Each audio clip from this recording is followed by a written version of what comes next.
Hello friends, welcome to A to J Kitchens. இன்னைக்கு நம்ம பார்க்க போறது ஒரு வெஜ் டிஷ்ங்க. எல்லாரும் நான் வெஜ்ஜா போடுறீங்க, வெஜ்ஜே போட மாட்டேன்னு சொல்றீங்க. அதனால இது வெஜ் டிஷ் போடுறேன். கத்திரிக்காய் கடலைக்கறிங்க. கத்திரிக்காய் கடலைக்கறிக்கு என்னென்ன தேவைன்னு ஃபர்ஸ்ட் சொல்லிடுறேன். கத்திரிக்காயை கழுவிட்டு இந்த இப்படி வட்ட வட்டமா இப்படி உள்ள இது மசாலா போற மாதிரி இப்படி கட் பண்ணி வச்சிருக்கேன்.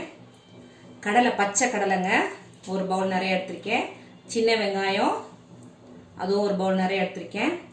இது வந்து நம்ம குழம்பு தூள் இருக்குல்ல, நம்ம குழம்பு வைக்கிறப்ப என்ன மசாலா தூள் போடுவோமோ அது. இதுக்கு வேணும்னா நான் ஒரு வீடியோ உங்களுக்கு நான் தனியாக போடுறேன். இது நான் வந்து செல்ஃபாக ஹோம்மேட் தாங்க இதுவும்.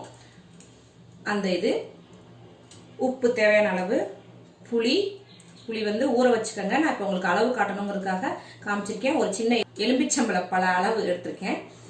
தக்காளி வந்து 2 தக்காளியை அரைச்சி எடுத்திருக்கேங்க. இதுதாங்க இதுக்கு தேவையான பொருள். எப்படி செய்யலாம்னு பார்க்கலாம். இப்போ நம்ம சேனலை சப்ஸ்கிரைப் பண்ணாதவங்க சப்ஸ்கிரைப் பண்ணுங்க, பெல் பட்டன் கிளிக் பண்ணிருங்க. அப்போதான் நம்ம போடுற ஒவ்வொரு வீடியோவும் உங்களுக்கு உடனே வரும். குக்கரை வச்சுக்கலாம், அதான் நல்லது. எண்ணெய் ஓரளவு நல்லா இதா ஊத்துங்க. எண்ணெய் காஞ்சிருச்சுங்க. எண்ணெய் காஞ்சதும் நம்ம சின்ன வெங்காயம் போடுறோம். எண்ணெய் நல்லா காஞ்சிருக்குங்க. சின்ன வெங்காயம் போட்டு நல்லா எண்ணெயில இது நல்லா ஃப்ரை ஆகணும். அப்போதான் நல்லா டேஸ்ட் கொடுக்குங்க இந்த டிஷ்ஷு. சின்ன வெங்காயமே ட்ரை பண்ணுங்க, பெரிய வெங்காயம் வேணாம். சின்ன வெங்காயம் போட்ட கையோடையே கத்திரிக்காயை வந்து நம்ம கழுவிட்டு கட் பண்ணதுனால இதுல ஈரம் இருக்காதுங்க.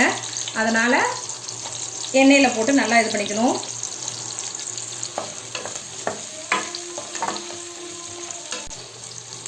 கத்திரிக்காய் போட்டாச்சு. கத்திரிக்காய் நல்லா எண்ணெயிலே நல்லா பிரிஞ்சு வேகணுங்க. எண்ணெய் பிரிஞ்சு வேகணும். கத்திரிக்காய் ஸ்கூலுக்கு கொடுத்து விடுங்க, குழந்தைங்களுக்கு ரொம்ப விரும்பி சாப்பிடுவாங்க. கத்திரிக்காயும் பிடிக்காது, கடலையும் பிடிக்காது. ஸோ இது ரெண்டையும் சேர்த்து இது செஞ்சீங்கன்னா கண்டிப்பாக சாப்பிடுவாங்க. டூர் போகிறப்ப இதை எடுத்துகிட்டு போடுங்க. வெளியில் கெட்டு போகாது. ரொம்ப நேரத்துக்கு புளி ஊற்றுறோம்ல, அதனால ரொம்ப நேரத்துக்கு இது கெட்டு போகாது. செம்ம டேஸ்ட்டாக இருக்கும். பாருங்கள், நல்லா கத்திரிக்காய் வெங்காயம் ரெண்டுமே எண்ணெயிலே நல்லா ஃப்ரை ஆகிடுச்சு. இதுக்கப்புறம் மற்றதை சேர்த்துக்கலாங்க. எங்கள் சைடு வந்து இது பச்சை கத்திரிக்காய்ங்க, குட்டி குட்டியாக இருக்குது பாருங்கள். இது மாதிரி கத்திரிக்காய் எடுத்துக்கிட்டிங்கன்னா இந்த டிஷ்ஷுக்கு ரொம்ப நல்லாயிருக்கும். மற்றபடி எந்த கத்திரிக்காய்னாலும் ஓகே தான், பட் இது வந்து இன்னும் ரொம்ப நல்லாயிருக்கும் டேஸ்டியாக. அதுக்கு தாங்க. அடுத்து இதில் நம்ம தக்காளி ஆட் பண்ண போகிறோம். தக்காளி 2 தக்காளி சொன்னேன் அரைச்சி வச்சுருக்கிறது. 2 தக்காளி அரைச்சி வச்சுக்கோங்க.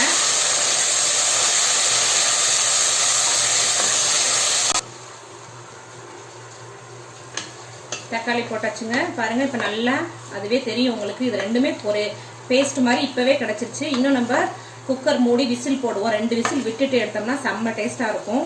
கண்டிப்பாக இதை ஸ்கூல் போகிற பிள்ளைங்களுக்கு வச்சு கொடுங்க, கண்டிப்பாக சாப்பிடுவாங்க. ட்ரை பண்ணுங்க. இப்போ தக்காளி நல்லா இதாகிடுச்சு. இப்போ நம்ம குழம்பு தூள், நம்ம எந்த குழம்பு நீங்கள் வீட்டில் குழம்பு தூள் வச்சுருக்கீங்களோ அதை போட்டுக்கோங்க.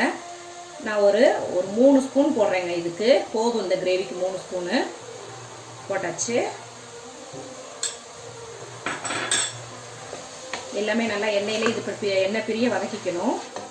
பாருங்கள், இப்போவே கத்திரிக்காய் சொதங்கிருச்சு. செம்ம டேஸ்ட்டாக இருக்குங்க. கண்டிப்பாக ட்ரை பண்ணி பாருங்கள். எண்ணெய் பிரிஞ்சு வருது பாருங்க. இந்த பதத்துக்கு இப்போ உப்பு போட்டுக்கலாம். இதுக்கு தேவையான அளவு உப்பு.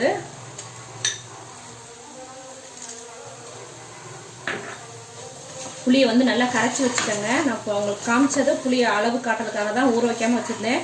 பட் நான் தனியாக ஊற வச்சு வச்சுருக்கேன். இப்போ புளி சேர்த்துக்கலாம். புளி நல்லா கரைச்சி வச்சுருக்கேங்க. புளி ஊற்றியாச்சுங்க. இப்போ பாருங்கள் நல்லா இதாகிட்டு இருக்கு.